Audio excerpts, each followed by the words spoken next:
देखिए जगत गुरु तत्वदर्शी संत रामपाल जी महाराज के मंगल प्रवचन। कि भगत को ज्ञान हो जाता भक्ति का और जगत को ज्ञान होता अपनी ही परंपराओं का। वो उन्हीं को उत्तम मान रहे होते हैं, इसलिए विरोध करते हैं भक्तों का। ये तो जाकर लंबे पड़े वहां पर, ये पता नहीं कैसे करे हैं, ये मुसलमान रहे ना हिंदू, मतलब इस तरह की वो बातें करते हैं। करने दो, हम अपने इस ज्ञान के आधार से आगे बढ़ते रहेंगे। एक दिन पूरा विश्व स्वीकार करेगा ये ऐसा गजब का मार्ग है और इसी से सुख है।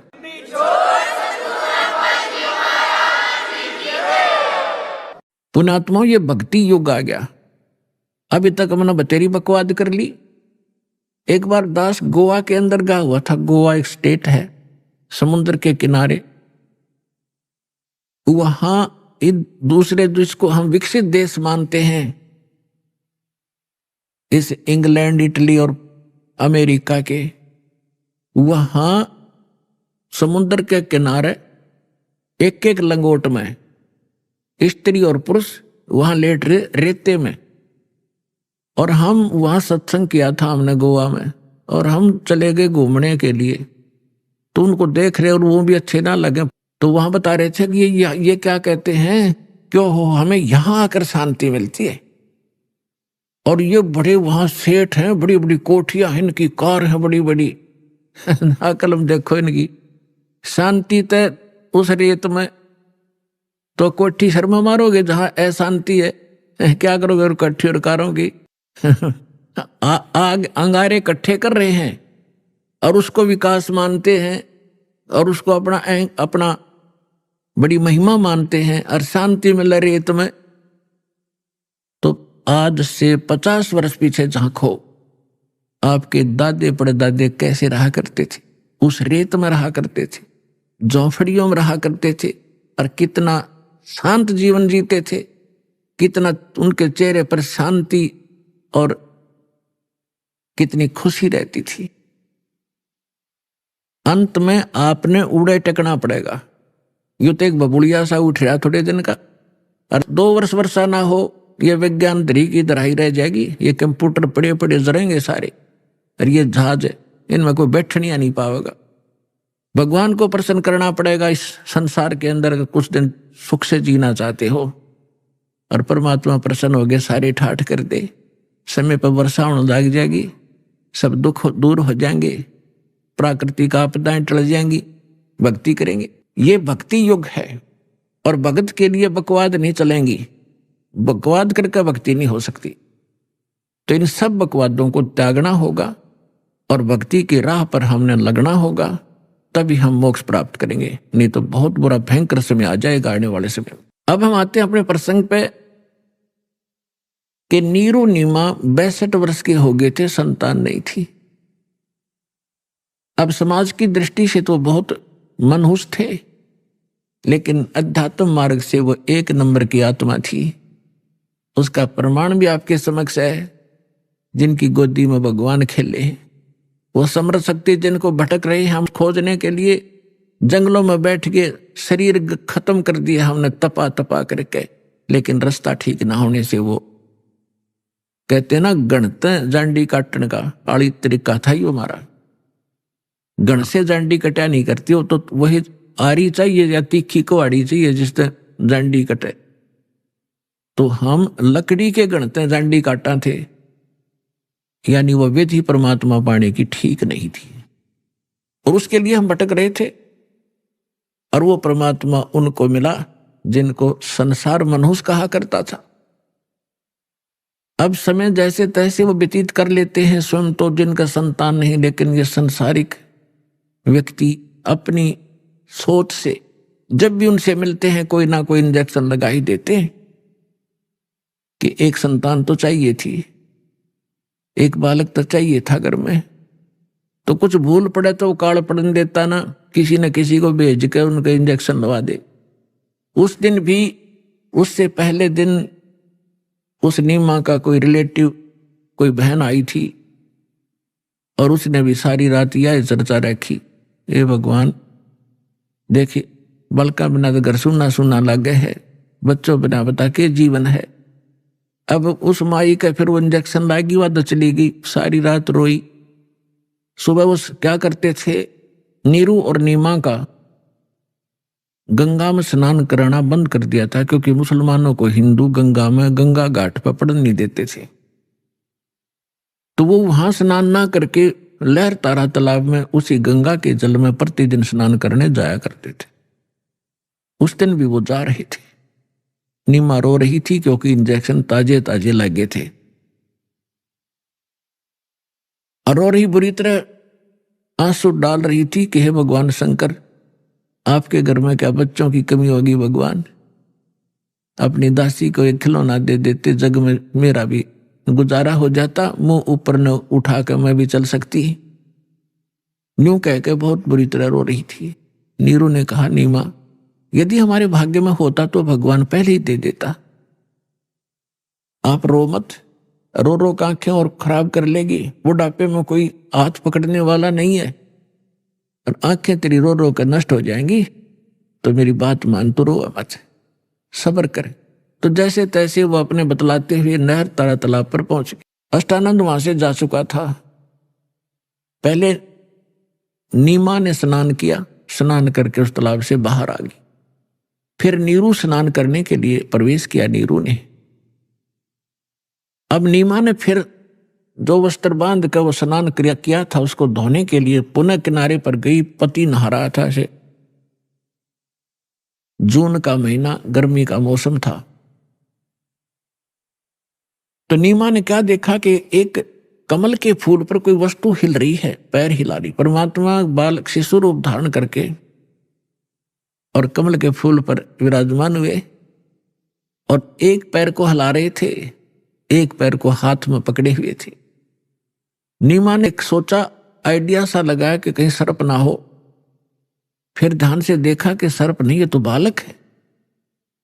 उसने अपने पति से कहा कि देखना जी, कमल के फूल पर बालक है, इसको उठाना जरा। अब नीरू नहा रहा था, और उसने सोचा कि अब मेंटल वाली, इसका मानसिक संतुलन बिगड़ गया इन बालकों की चिंता कर करके। अब इसने इसको जल में भी बालक दिखाई देने लगे। नाता नाता कहता है कि नीमा, कुछ सब्र कर, कुछ संतोष कर, विश्वास कर भगवान पर। ये क्या रट लगा रखी है तेने बालक बालक वाली? तुझे अब जल में भी बच्चे दिखाई देने लगे, तू मान जा मेरी बात। नीमा फिर कहते, देखो जी, मैं सच कह रही हूं। अब उसने एक विशेष कसक के साथ कहा, जिधर संकेत हाथ का करे थी उधर नजर गई स्नान करते करते नीरू की। उसने उससे थोड़ी दूरी पर था, उसने देखा सचमुच ही तो बालक है। कमल के फूल समेत तोड़कर अपनी पत्नी को थमा दिया। अपने आत्मा, जिस परमात्मा के लिए हम भटक रहे, जिसकी चर्चा करने से भी रोम रोम करना जाते हैं, और वो परमात्मा उस माई की गोदी में है, उसको कैसा सुख हुआ होगा, उसको कैसा महसूस हुआ होगा, उसका वर्णन किसी शब्दों में नहीं किया जा सकता।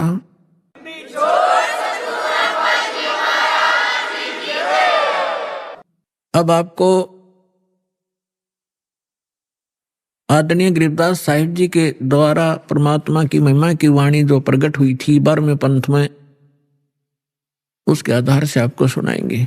जैसे तुलसीदास जी ने लाखों वर्ष पहले घटी घटना रामायण की, भगवान श्री राम और उनकी जो लीला थी, तो लगभग लाखों वर्षों के बाद उन्होंने दोबारा लिख दी चौपाइयों के माध्यम से, और बिल्कुल सत्य है, क्योंकि एक दिव्य दृष्टि प्रदान होती है भगवान की तरफ से प्राणी को। उसके आधार से वो पहले हो रही घटना चलचित्र की तरह देख सकता है। प्रत्येक प्राणी के अंतःकरण में ये सब के अंदर डिपॉजिट है, जितनी भी घटना घट रही है इस ब्रह्मांड के अंदर। लेकिन वही देख सकता है जिसका इंटरनेट कनेक्शन फिट हो जाए पर चले, वही देख सकता है। तो इस दिव्य दृष्टि की भी क्षमता होती है।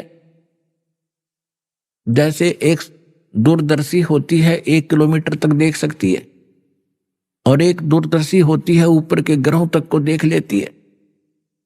तो इसी प्रकार जो तुलसीदास जी की दिव्य दृष्टि यानी दूरदर्शी थी,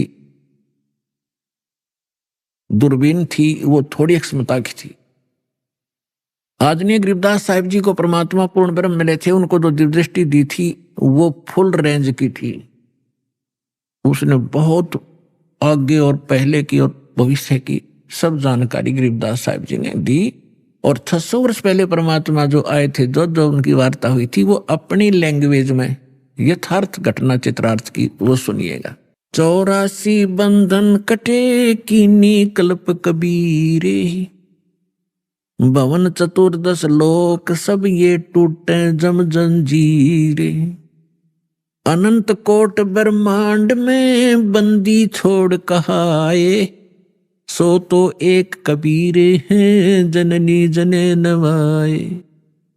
परमात्मा स्वयं भी कहा मालिक ना करके, मात पिता मेरे कछु नाही, ना मेरे घर दासी, जुल्हे का सुत आण कहाया, जगत करे मेरी हासी।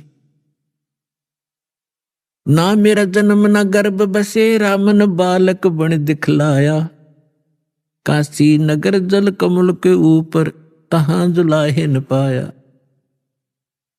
और यही परमात्मा से परिचित वो पुण्यात्मा गरीबदास साहिब जी बता रहे हैं, अनंत कोट ब्रह्मांड में बंदी छोड़ कहाए, सो तो एक कबीर हैं जननी जने नवाए। गरीबदास जी कहते हैं ये बंदी छोड़ है। यजुर्वेद अध्याय नंबर 5 के और मंत्र नंबर 32 में लिखा है, कबीर अंगारी असी बंभारी असी, रत धामा असी। रत धाम माने सतलोक का मालिक, और बंभारी माने बंधनों का शत्रु, बंधनों का नाश करने वाला बंदी छोड़। अंगारी माने पापों का नाशक, पापों का शत्रु। ये कबीर परमात्मा है और वो सतलोक का मालिक है। तो यहां स्वयं परमात्मा भी कहते हैं, बंदी छोड़ हमारा नामम, अजर अमर है अस्थिर ठामम, अमर करूं सतलोक पठाऊं, तात बंदी छोड़ कहूं। यहां गरीबदास जी भी कह रहे हैं, अनंत कोट ब्रह्मांड में बंदी छोड़ कहाए, सो तो एक कबीर है जननी जने नवाए। शब्द स्वरूपी साहेब धनी, शब्द से अंद सब माही, बाहर भीतर रम रहा जहां तहां सब ठाई।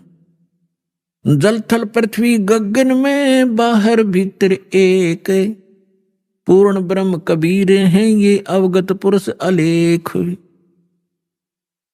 सेवक हो के उतरे इस पृथ्वी के माही, जीव उदाहरण जगत गुरु, बार बार बलि जाही।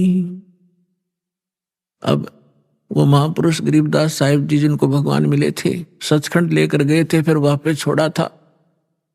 परमात्मा को आंखों देखकर उनसे प्राप्त दिव्य दृष्टि और ज्ञान योग खुल जाने के उपरांत क्या कह रहे हैं कि सेवक होकर उतरे। उतरे माने वहां से चलकर आए, अवतरित हुए इस पृथ्वी के माही, दास बनकर आए, एक दुल्हा बनकर हमें दिखाया कि यदि तुमने मुक्ति चाहिए, इनकी यहां की बकवादों को देखकर अपने मूल उद्देश्य को भूलो मत। ये दिखाया परमात्मा ने कि मेरे से निर्धन तुम नहीं हो सकते। और मैं सत भक्ति करता था, भगवान पर विश्वास करके दिखाया करते थे हमें, वो खुद रिहर्सल कर रहे थे एक हमें समझाने के लिए। और फिर परमात्मा कहते हैं कि मेरे ऊपर एक ऐसी आपत्ति डाल दी थी इन लोगों ने, झूठी चिट्ठी लिख दी थी कि कबीर भंडारा करेगा। 18 लाख व्यक्ति आगे थे, ये साधु संत, और परमात्मा ने 18 लाख व्यक्तियों को, एक झोंपड़ी में बैठे व्यक्ति, जनता की नजर में वो व्यक्ति थे, धानक और गरीब दुल्हा शूद्र थे। और अब पता चला, क्या चला, वो तो मालिक थे, लाल थे, पूरी सृष्टि के पालनहार थे। 18 लाख व्यक्तियों को 3 दिन तक मोहन भोजन खिला दिए, 36 व्यंजन खिलाए, लाडू, कचौड़ी, सेब, संतरे, काजू, किशमिश, जो भी जिसने जो खाद्य पदार्थ थी, और दही बड़े, 18 लाख व्यक्तियों को 3 दिन भोजन कराना, कलजा फट जा, राजा हिल जा देश का। और एक झोपड़ी में बैठा गरीब व्यक्ति और इतना भोजन करा रहा, साथ में फिर दोहर दे रहा प्रत्येक खाने के उपरांत, जैसा कि चिट्ठी में उन दुष्टों ने लिख दिया था वो भी पालन कर रहे हैं। और साथ में एक असरफी सोने की, स्वर्ण की मोहर दे रहे हैं, जो 10 ग्राम सोना, और वो भी दे रहे थे। तो परमात्मा यही सिद्ध करना चाहते थे कि तुम यहां भक्ति करो केवल,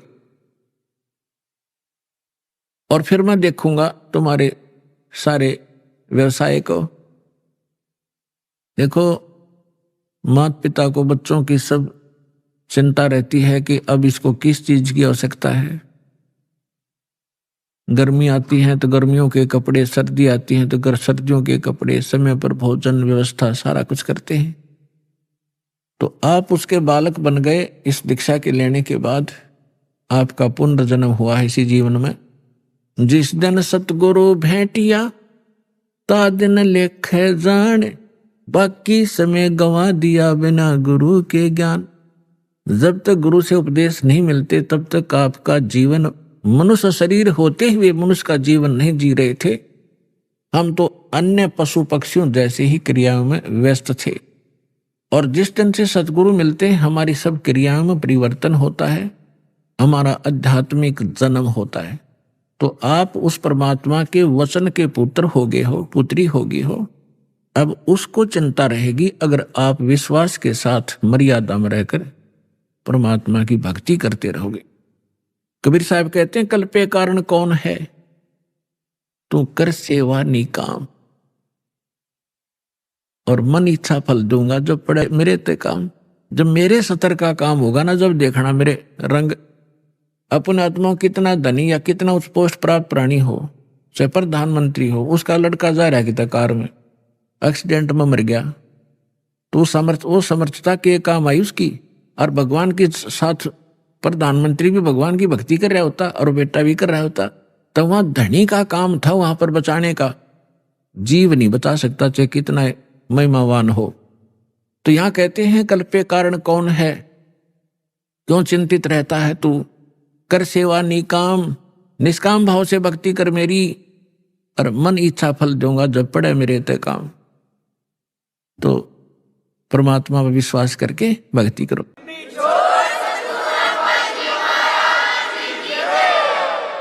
अब गरीबदास जी कह रहे हैं, सेवक होकर उतरे, यानी दास बनकर आए भगवान इस पृथ्वी के माही।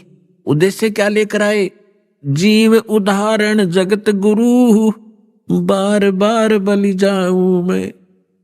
कि जीव उदाहरण के लिए वो जगत गुरु, सारी सृष्टि को सच्चा ज्ञान देने वाले, वो जगत गुरु इसका नाम होता है। ये नकली जगत गुरु का पता नहीं है। जगत गुरु लिख रहे हैं, तत्वदर्शी लिख, ये सब डुप्लीकेट हैं सारे के सारे।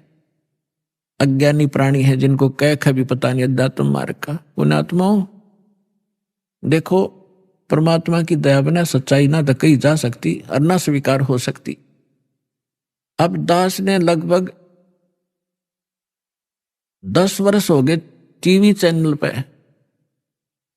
सबको ललकार दिया, सबको बता दिया तुम झूठे हो, तुम्हारा ज्ञान झूठा, तुम्हारा भगवान नकली, और तुम्हारा ज्ञान गलत, तुम्हारी भक्ति गलत, और कोई नहीं चल सकता। एक शब्द कह के दिखा दो, कोई एक संत एक दूसरे के प्रति हंगामा मचा दे, क्योंकि वो झूठे को झूठा कहेगा। और यहां परमात्मा के ज्ञान के आधार से कहा जा रहा है, कोई सब बोल नहीं रहे, बोल रहे तो उनकी दूनी विद पिट है।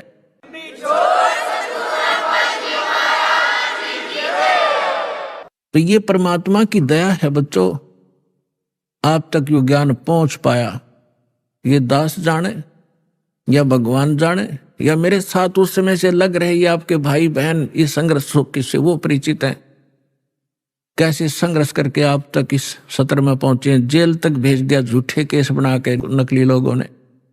लेकिन परमात्मा कहते हैं जिसके साथ भगवान होता है, और सत्य को कुछ दिन दबाया जा सकता है, मिटाया नहीं जा सकता। आज देख रहे हो पूरा विश्व समझ गया कि सच्चाई क्या थी। और किस प्रकार से आप तक ये ज्ञान पहुंचा पाए हैं। और अब इसको संभाल के रखना अब कर्तव्य है आपका, प्रत्येक भाई बहन का। सभी विश्व के आप प्राणी आपके भाई बहन हैं, सतलोक के रहने वाले हैं, असंग जन्म या धक्के खाते भटकते होंगे हैं, या ना सुखी हो सकते ना सुखी कभी हुए हैं। सबको बता दो, डंडोरा पीट दो कि मोक्ष होगा तो सतलोक आश्रम में है, नाम लो और अपना कल्याण कराओ।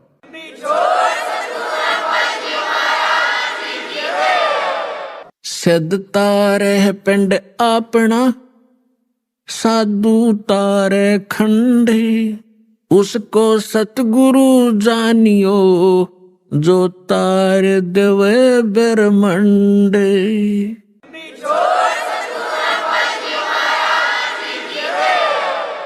अब यहां परमात्मा के विषय में गरीबदास साहब जी कह रहे हैं, सेवक होकर उतरे दास बनकर कबीर दास एकाधीन घूमा करते थे। हमें एक रिहर्सल बता गए कि यहाँ की फोकट महिमा ने देख कर फूलियो मत, ये तुम्हारी दुश्मन से हो जाएगी इस भक्ति मार्ग में। और मेरे से कुछ छुपा नहीं आपने, किस चीज की आवश्यकता है, आप पर क्या संकट आने वाला है, उसको कैसे टालूंगा, मालिक को सब पता है। जैसे ऑपरेशन थिएटर में जाने के बाद मरीज अपने नहीं चलाना चाहिए, अपने चलाओगा तो केस बिगाड़ेगा वो। तो आप आगे ऑपरेशन थिएटर में और जन्म मरण का रोग आपका कटेगा। तो इस समय मरीज ने नहीं अपनी चलानी चाहिए, डॉक्टर ने कर देना चाहिए जो वो करना चाहता है। और इस में थोड़ा बहुत कहीं कष्ट होता भी है तो आपके बहुत बड़े भयंकर रोग का नाश हो रहा है, इस करके इसमें विश्वास रखें।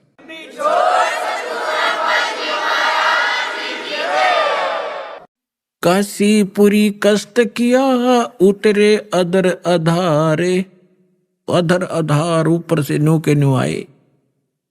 मोमन को मुजरा हुआ फिर जंगल में दीदारे, मुसलमान को परमात्मा मिले और जंगल में उनका दर्शन हुए। कोटि किरण शिशि भाने सुध आसन अधर विमाने, और परसत पूर्ण ब्रह्म को हो शीतल पिंड और प्राणे। गोद लिया मुख चूम कर हेम रूप झलकनते, जगर मगर काया करे जैसे दमक पद्म अनंत। अपनी माँ की गोदी में जो परमात्मा आए, इतना सुंदर बालक कि तक देखा नहीं आज तक ऐसा कलर उनका। और माँ की ममता एक विशेष होती है बहन में, बच्चे के प्रति उसने गोद लिया, छाती कहलाया, फिर मुंह चुम्या, प्यार किया। और उनका इतना अच्छा सुंदर शरीर था, हेम रूप झलकंत। हिम माने बर्फ, और बर्फ जैसी सफेद कलर था उस परम पिता का। जैसे कभी कपड़ा लेना जाते थे दुकान पर, सफेद कपड़ा मांगते थे, वो कहता था दुकानदार के स्नो व्हाइट है ये। स्नो व्हाइट माने बर्फ जैसी सफेदी, सबसे अच्छी सफेदी बर्फ की होती है, बर्फ की। तो यहाँ हिम माने बर्फ होता है। तो गरीबदास जी कहते हेम रूप झलकंत, बर्फ जैसे व्हाइट कलर के परमात्मा का शरीर था। गोद लिया मुख चूम कर हेम रूप झलकंत, जगर मगर काया कर जैसे दमक पद्म अनंत। काशी उमटी गुल भया मोमन का घर घेरे, कोई कहे ब्रह्मा विष्णु है, कोई कहे इंद्र कुबेर। बच्चे को देखने के लिए आए। पहले तो नीरू को डर था कि यदि हम इस बच्चे को घर ले जाएंगे, अपनी पत्नी से कह दिया था इसको यहीं छोड़ दे, इसी में हमारी खैर है। क्योंकि पहले तो हम मुसलमान बना दिए जबरदस्ती, हिंदुओं से लिंक रहा नहीं, मुसलमानों से साथ नहीं। और अब ये पूछेंगे बच्चा कहाँ मिला, हम सच्ची बताएंगे कमल के फूल पर, और कोई कहेगा झूठ बोलते कमल के फूल पर बालक हो ही नहीं सकता। तो ये हमसे बच्चा भी छीनेंगे और हमें यहाँ से नगरी से निकाला भी कर देंगे। लेकिन नीमा नहीं मानी, जिद पर अड़गी के मैं मरूं चाहे जीऊं, और इस बच्चे को लेकर चाहे मैं देश निकाला ले लूंगी पर छोड़ू नहीं, इसने मर जाऊंगी इसके साथ। फिर परमात्मा बोले थे, नीरू ने धमकाना चाहा था अपनी पत्नी को, थप्पड़ जीवन में पहली बार हाथ करना चाहा था। परमात्मा बोले गोदी में कि नीरू हमें घर ले चलो, तुम्हें कोई कुछ नहीं कहेगा। जब नवजात शिशु के रूप में बालक और बोल रहे, डर गया नीरू, कोई सिद्ध पुरुष ना हो इसमें, कोई फरिश्ता ना बोलता हो बालक में, और तेरी घड़ी दुर्गति हो जा, चुप करके आ गया था। अब घर आकर के लोग देखना आवे, नो गीत गाती औरतें आवे, नीरू कैसा सुंदर बालक आ रहा है, कमल के फूल पर पाया है, जंगल में पाया है। जैसे भी उनकी बुद्धि ने काम किया, कमल पे फूल ना तो किनारे पड़ा पाया है, मतलब इस तरह की दंत कथा बनाने लगे। तो वहां क्या कह रहे हैं आकर, काशी उमटी गुल भया, यानी सारी काशी उमड़ उमड़ कान लगी, सारा शोर माच गया। मोमन का घर घेरे, उस दुल्हे का घर घेर लिया मोमन मुसलमान का। कोई कहे ब्रह्मा विष्णु है, कोई कहे इंद्र कुबेर। कितना सुंदर बालक, आम नहीं हो सकता। कोई ब्रह्मा है कि विष्णु में तो कोई सा है, या कुबेर धन का देवता, या इंद्र, उन देवताओं में से कोई एक ये आए हुए हैं। कोई कहे वरुण धर्म राय है, कोई कहते है ईसे, 16 कला सुभान गति, कोई कहे जगदीश। कोई कहे चल ईश्वर नहीं, कोई किन्नर कहलाए, कोई कहे गण ईश का, जो जो मातरे साए। अब निम्मा बालक में नाम धरे, कोई कहे तो भूत प्रेत से, कोई कहे भगवान के ऐसा दिखा है। निम्मा जो जो उनसे झीकती है, नाराज होती है, तुम मेरे बच्चे का टोक लाओगे, नजर लगाओगे, पता नहीं क्या क्या कह रहे हो। भक्ति मुक्ति ले उतरे ये मेटन तीनों ताप। होए होए, भक्ति और मुक्ति यथार्थ लेकर उतरे दाता, और मेटन तीनों ताप, तीनों ताप का नाश करने वाले भगवान आए। तुम कौन राम का जपते जापम, तात कटे ना तीनों तापम। तुम किन भगवानों की भक्ति कर रहे हो जिससे तुम्हारे 3 ताप का नाश नहीं हो सकता। तो वो परमात्मा आए, भक्ति मुक्ति ले उतरे, और मेटन तीनों ताप। और एक मुसलमान का डेरा करा, दुल्हे का घर डेरा किया, और उसको कहे कबीरा बाप। अपना आत्मा परमात्मा ने कहा है, सो हम शब्द हम जग में जाए, सार शब्द हमने गुप्त छुपाए। ये मंत्र सो हम नाम जो कोई देता है उसका अधिकारी नहीं है वो, इस दास के अतिरिक्त। और फिर उसके साथ अकेला सो हम काम नहीं करेगा। अब ये तो नकली ऐसे थे जैसे कोई कार गाड़ी है, कार कोई स्टीयरिंग ले रहा है, उसका स्टीयरिंग, और किसी ने पहिया निकाल रखा है, उसको घुमा रहा है कि या कार आगे हट जाओ, है कोई स्टीयर बच्चों की तरह घुमाए फिरते हैं। ये सारे मिलाकर ही कार बनती है, राम नाम की गाड़ी। अब ये सभी मंत्र मिलकर के यथार्थ गाड़ी होगी, तब ये चलेगी, इसका वास्तविक लाभ मिलेगा जब सारे पुर्जे फटोंगे।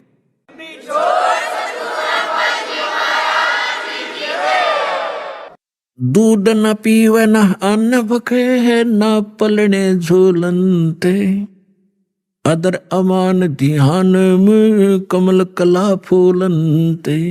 परमात्मा ने 25 दिन तक ना कुछ खाया ना पिया। अब नीमा को चिंता होगी कि हे परमात्मा, रोने लगी बुरी तरह कि बच्चा कुछ खा नहीं रहा तो कभी भी शरीर छोड़ सकता है। बुरी तरह रोने लगी, अन्न पानी स्वयं भी त्याग दिया लास्ट 25वें दिन, और कहा भगवान या तो ये देना नहीं था शंकर भगवान, और आज दे कर ले रहे हो, इससे इसके साथ मरूंगी मैं, अब जीऊंगी नहीं, इस बिना बच्चे बिना मैं जी नहीं सकती। तो परमात्मा ने सोचा बुढ़िया मरेगी। उसी समय शंकर भगवान को प्रेरणा की शिव मंडल में उसके लोक से एकदम वो सतर्क हुआ, क्या को मुझे कौन पुकार रहा है। जाग कर देखा एक माई रो रही है, एक साधु रूप बना के। शंकर भगवान वहां आए और पूछा माई क्यों रो रही है। नीमा ने कहा कि महाराज मेरे दुख न ना सुनो, आप भी दुखी हो जाओगे। यूं कह के फिर रोने लगी। तो भगवान शंकर ने कहा, माई कहा करते हैं अपना दुख दूसरे ने सुना दे कुछ हल्का हो जाता है। मेरे लायक कुछ होगा तो मैं कुछ तेरे को भली बात बताऊंगा, तू बता क्या बात है। तो भगवान शंकर से नीमा ने बताया कि हमारा संतान नहीं थी बाबा जी, और एक दिन हृदय से पुकारा था अपने भगवान शंकर को, एक कमल के फूल पर लाल दिया मुझे, और ये लड़का 25 दिन का हो गया, ना कुछ खाता ना पीता। तो उसने कहा, मुझे दिखा तेरा बालक। नीमा लाई बच्चे ने उठा कर पालने मत है, और सोचा बाबा जी के चरणों में डाल दूं, इसकी जीवन दान दे दे। यू जो ही चरणों में रखना चाहा, बच्चा न्यू का न्यू उठ गया ऊपर, और भगवान शंकर के सिर के सतर में हवा में डट गए बच्चे परमात्मा। अब नीमा न्यू सोच रही थी कि इस बाबा जी में करामात है या मेरा बेटा उड़ा दिया हुआ। मैं तो गरीबदास कहते हैं, जगत का पेखना पेखा, धनी का नाम ना लेखा। जो सब कुछ करने वाला उसका जिक्र भी नहीं तुम्हारे पास, फलाने ने कर दिया, धकड़े ने कर दिया, ऐसे तुम अटपट कर रहे थे। अब भगवान शंकर ने सोचा ये कोई सिद्ध पुरुष है, कोई सिद्धि युक्त है। उन्होंने ऐसे हाथ किया गोदी में लेने के लिए, परमात्मा उनकी गोदी में आ गए, और आपस में दोनों की 7 बार चर्चा हुई। अभी आपने सुने संत रामपाल जी महाराज के मंगल प्रवचन।